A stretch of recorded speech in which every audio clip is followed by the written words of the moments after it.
ये सवाल रहेगा कि इलेक्शन कमीशन अगर खुद को स्वतंत्र कहती है तो फिर वो संदेह क्यों करती है फोरेंसिक जांच करवाने के लिए? वो फोरेंसिक जांच करवा क्यों नहीं देती है, सबके सामने ला क्यों नहीं देती है?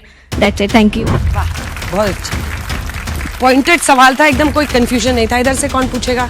सर आपने बात करी इलेक्शन चोरी की, और जैसा कि आपने कहा कि क्योंकि कर्नाटका में ये लोग जीत गए उन्होंने ये मुद्दा नहीं उठाया। Sir to remind you of the very first press conference done by Rahul Gandhi, उन्होंने बात करी है अलंद जिले की कर्नाटका में जिसमें वोट डिलीशन हुआ है।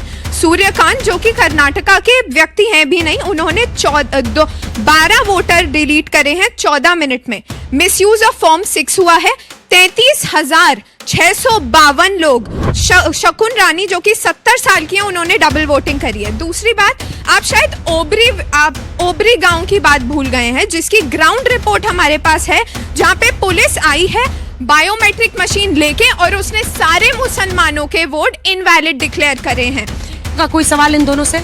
चुनाव के पहले ईडी एक्टिव हो जाता है और 11 साल में एक भी करप्शन का केस ईडी नहीं साबित कर सका। चुनाव के बाद चुनाव आयोग पर विपक्ष हावी हो जाता है, एक मामला उधर से नहीं आया। ये खेल क्या है? ये मिलीजुली कुछ, जबकि हम जानते हैं कि करप्शन भी हो रहा है और चुनाव में गड़बड़ की जो इशू उठाए जा रहे हैं वो भी सीरियस है। छोटे बम को बड़े बम से खत्म कर दिया जाता है। ये बम है, इससे ज्यादा बड़ा बम चुनाव और सरकार है। साधना जी से मेरा है कि देखिए, हर चुनाव में जब कांग्रेस पार्टी हारती है तो ये कहती है कि चुनाव जो है इलेक्शन फेयर नहीं हुए, चुनाव आयोग जो है वो निष्पक्ष नहीं है। तो जब आपको चुनाव आयोग पर अविश्वास है तो क्या पार्टी सोच रही है कि चुनाव आगे लड़ेगी या नहीं लड़ेगी? एक बार तय कर लेना।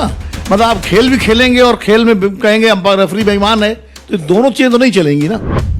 ठीक है, तो आपका इसका जवाब होगा 1 मिनट का। तो चलिए शुरू करते हैं। एक्शन।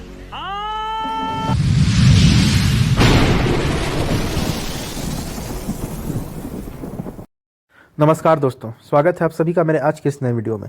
दोस्तों, बिहार इलेक्शन कंप्लीट हो चुके हैं और बिहार इलेक्शन कंप्लीट होने के बाद जो उसके नतीजे आए हैं वो बिल्कुल विश्वासजनक नहीं है। जी हाँ दोस्तों, जिस प्रकार की रैली तेजस्वी यादव की भीड़ में दिख रही थी, साथ ही साथ जन स्वराज की रैली में जो भीड़ दिख रही थी वो उनकी वोटों की संख्या से मैच नहीं करते हैं। जी हाँ दोस्तों, इसी बात का मुद्दा उठा है आज तक के डिबेट चैनल पर, जहां एक तरफ कांग्रेस की प्रवक्ता साधना भारती जी है और दूसरी तरफ बीजेपी के प्रवक्ता शहजाद पूनावाला जी हैं। जी हाँ दोस्तों, आज की डिबेट में कैसे लोगों ने शहजाद पूनावाला जी से सवाल पूछा है कि अगर चुनाव आयोग इतना ही निष्पक्ष है तो संवैधानिक रूप से अपनी जांच क्यों नहीं करवा लेता है। वहीं एक तरफ वरिष्ठ पत्रकार ने पूछा है कि दोस्तों, अगर चुनाव जैसे ही आता है उस समय ईडी की रेट बढ़ जाती है और जैसे ही चुनाव खत्म होता है तो ईडी की रेट शांत हो जाती है। तो दोस्तों, इस पर भी सवाल काफ़ी अच्छा पूछा गया है। तो दोस्तों, आइए आज के वीडियो में देखते हैं कि क्या हुआ है और फिर आगे की बातचीत को हम कंटिन्यू करते हैं। दोस्तों, अगर आप मेरे चैनल पर नए हैं तो मेरे चैनल को सब्सक्राइब करना मत भूलिएगा और बेल आइकन पक्का दबाइएगा, इससे आने वाले नए वीडियो का नोटिफिकेशन सबसे पहले आप तक पहुँच जाएगा। तो दोस्तों, बिना टाइम को वेस्ट किए चलते डायरेक्ट तय कर लेना। मतलब आप खेल भी खेलेंगे और खेल में कहेंगे अंपायर रेफरी बेईमान है, तो दोनों चीजें तो नहीं चलेंगी ना। ठीक है, तो आपका इसका जवाब होगा 1 मिनट का समय। आपने प्रश्न सुन लिया था आपका शहजाद पूनावाला जी। 1 मिनट का रिबटल राउंड का समय शुरू होता है। यही होता है। अभी बेटी ने कहा कि आनंद में 6000 वोट डिलीट हुए। नहीं, डिलीट नहीं हुए थे वोट। राहुल गांधी ने ही माना कि अटेम्प्ट टू डिलीट था। ठीक है, समझिए। शकुन रानी ने 2 बार वोट नहीं किया था, ये आज तक पर भी क्लैरिफाई हुआ। आपने कहा कि ईसीआई स्वतंत्र जांच क्यों नहीं करवाने देता है। सुप्रीम कोर्ट में ईवीएम का मामला गया, सुप्रीम कोर्ट में महाराष्ट्र का मामला गया, सुप्रीम कोर्ट में महादेवपुरा का मामला गया और सब जगह से सुप्रीम कोर्ट ने इनके आरोपों को खारिज किया। ये आंबेडकरवादी ऐसे हैं, 2 बार चुनाव हराते हैं आंबेडकर जी को, भारत रत्न से वंचित रखते हैं, आंबेडकर चिल्लाते हैं। भूमाफिया भी समाजवादी पार्टी ने बोला था, पर आंबेडकर जी की व्यवस्था जो सुप्रीम कोर्ट की है उसको मानने को तैयार नहीं है। ठीक है, समझिए। एसआईआर पर जो है ये बोलते हैं कि हमें एसआईआर से दिक्कत है, पर महाराष्ट्र में यही लोग महाराष्ट्र में चुनाव से पहले एसआईआर की मांग करते हैं। और देखिए, इन्होंने कहा कि ये मोशन पर कम बोलते हैं, ये वैसे कमोशन वाले ही ज्यादा है। ये कमोशन वाले इसलिए ज्यादा है क्योंकि समाजवादी पार्टी का एक बाइट वाला नेता होता है, बाइट वाला नेता बोलता है राहुल जिम्मेदार है। टीएमसी का बाइट वाला नेता बोलता है राहुल जिम्मेदार है और डिबेट वाला नेता आकर बोलता है कि राहुल जिम्मेदार नहीं है, इलेक्शन कमीशन जिम्मेदार है। अरे भाई, कहना क्या चाहता है? उन्होंने कहा हमने प्रूव कर दिया। 25,000 वोट कैसे प्रीलोड होते हैं उस ईवीएम में जहां पर 3,000 वोट डिलीट हो सकते हैं या डल सकते हैं, उसका जवाब साधना जी स्पेसिफिक दे। समय समाप्त हुआ। जबरदस्त। रिबटल राउंड में भी अभी पूरा जोर है। भारती जी, आपका रिबटल राउंड का जो 2 प्रश्न थे इनके भी और उस बच्चे के, वो भी शामिल कीजिए इसमें। अभी मजा आएगा ना भिड़ो। 1 मिनट का समय शुरू होता है। देखिए, सबसे पहली बात कही कि कोर्ट क्यों नहीं जाते। मैंने बताया कि अनूप बरनवाल केस में जो जजमेंट आई सुप्रीम कोर्ट की, उसमें ये साफ कहा गया कि भाई आप जो उसके अंदर एक ये बना दिया गया, धारा 16 में परिवर्तन किया गया कि भाई सुप्रीम कोर्ट हम जा ही नहीं सकते, चुनाव आयुक्त के खिलाफ हम कहीं कोर्ट ही नहीं जा सकते उनके किसी भी एक्शन के खिलाफ, तो हम कोर्ट कैसे जाए। दूसरी बात, 1 मिनट, दूसरी बात, जब हम कोर्ट जा ही नहीं सकते, जब धारा 16 में आप परिवर्तन कर देंगे, कानून के तहत ही आप बदलाव कर देंगे, तो हम कानून का सहारा कैसे लेंगे। पहली बात ये। बात तो सही है। दूसरी बात, इन्होंने कहा सुप्रीम कोर्ट की बात कही। अरे सुप्रीम कोर्ट ने तो कहा था कि भाई आप जो मुख्य न्यायाधीश है उन्हें भी चयन प्रक्रिया में रखिए, पारदर्शी होनी चाहिए चुनाव आयुक्त की जो चयन प्रक्रिया है, तो आपने क्यों उसको बदलने का काम किया। एक आपके प्रधानमंत्री जी हो जाएंगे, कैबिनेट मंत्री जी हो जाएंगे, और एक विपक्ष के नेता, तो जब मेजोरिटी एक तरफ रहेगी तो कहां से प्रक्रिया पारदर्शिता हुई। ये क्या बात है सर, क्या बात है सर, क्या बात, ये बात है तो घोरा पारदर्शी हुआ। तो और आप कह रहे हैं कि वोट चोरी कैसे हो गई। अरे भाई 21 लाख वोट हो गए, 16 लाख बताए जाते हैं, 5 लाख वोट कहां से आ गए, इसका कोई जवाब नहीं।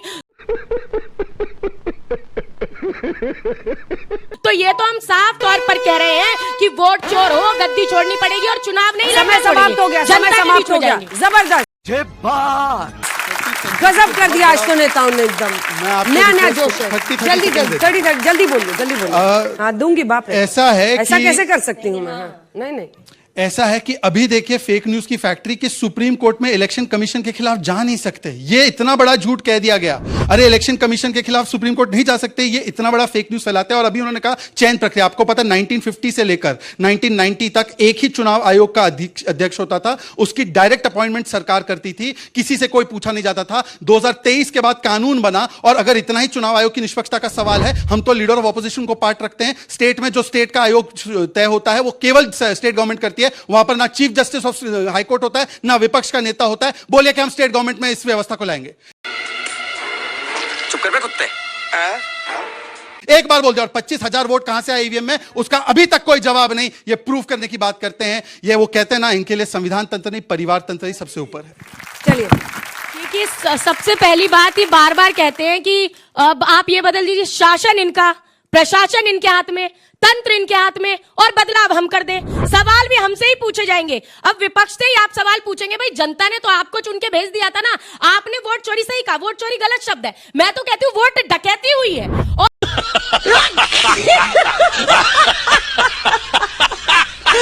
और ये जनादेश नहीं है, ये ज्ञानादेश है, और हम खुलकर कह रहे हैं इस बात को। आप कह रहे हैं बरगलाने का काम करियो, धारा 16 पढ़िए आप, और बीच में मत बोलिए आप बरगला जाते हैं इसलिए बौखलाहट मत दिखाइए।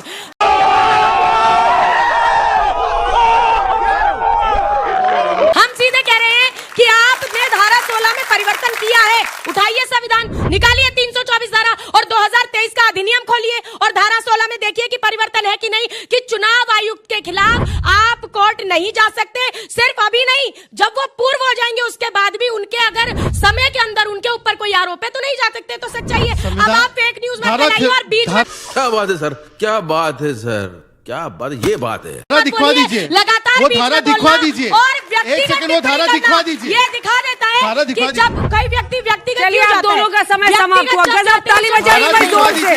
जबरदस्त जबरदस्त, गजब, एकदम गजब गजब गजब। 1 मिनट का समय आपका इस विषय पर। रिबटल राउंड के लिए शुरू होता है। सत्यप्रकाश मिश्रा जी, आप। देखिए, वोटों के डकैतों ने वोट चोरी का इल्जाम सर पर लगाया है, तो वोट के डकैत थे कौन? अबे शक्ल तेरी बवासीर जैसी, बातें तो अच्छी किया कर। 1957 में जज साहब बैठे हैं तीनों, बेगूसराय में रचियाही गांव में सरयुग प्रसाद सिंह कांग्रेस के विधायकों ने पहली बार इतिहास में बूथ का कब्जा किया। तो समझिए जो बैलेट से जीतते रहे थे वो ईवीएम पर ठीकरा फोड़े, क्योंकि बैलेट से तो वो जीत जाते थे, वोट चोरी करके, वोट डकैती करके। 90 तक बैलेट से चुनाव हुआ। जब ईवीएम इस देश में पहली बार आया तो लालू प्रसाद यादव जी खड़े हो गए ईवीएम के खिलाफ कि नहीं ईवीएम से नहीं होगा, क्योंकि बैलेट पे कब्जा कर लेते थे, कहते थे इससे तो जिन्न निकलेगा बूथ से। जब ईवीएम पे दाल नहीं करी कि ईवीएम हैक कर लेते हैं, चुनाव आयोग ने कहा आइए हैक करिए महोदय, करके दिखाइए, कुछ तो करिए, सब फुस निकले। तो वो ईवीएम का जब बम फुस निकला तो अब राहुल गांधी जी ने वोट चोरी का इसलिए सिगुफा उठाया है कि अपने चेहरे पे जो कालिक लगी है हार की बार बार और नकार की, उसको छिपा सके, अपने कार्यकर्ताओं को बता सके कि मैं तो कल चुनाई हूं, समय समाप्त हो गया, समय समाप्त। मुझसे सुपारी निकाल के बात कर रहे बाबा, इसकी चोरी हो। समय समाप्त हुआ। आपका इस विषय पर रिबटल राउंड का 1 मिनट का समय शुरू होता है अब। भारतीय जनता पार्टी के लिए तो एक ही कहूंगा कि वो इतिहास में मुर्दों का भी चैन छीन ले रहे हैं, तो सोचिए आपके भविष्य का चैन तो छीन ही लेंगे। ये तो अच्छा बात नहीं है। मान के चलिए, कमाल की बात कर रहे हैं। अरे वोट चोरी आप कर रहे हो, साफ दिख रहा है। मैंने आपको पहले बोला, फिर बोल रहा हूं, आप जनता की भावनाओं से खेल रहे हो।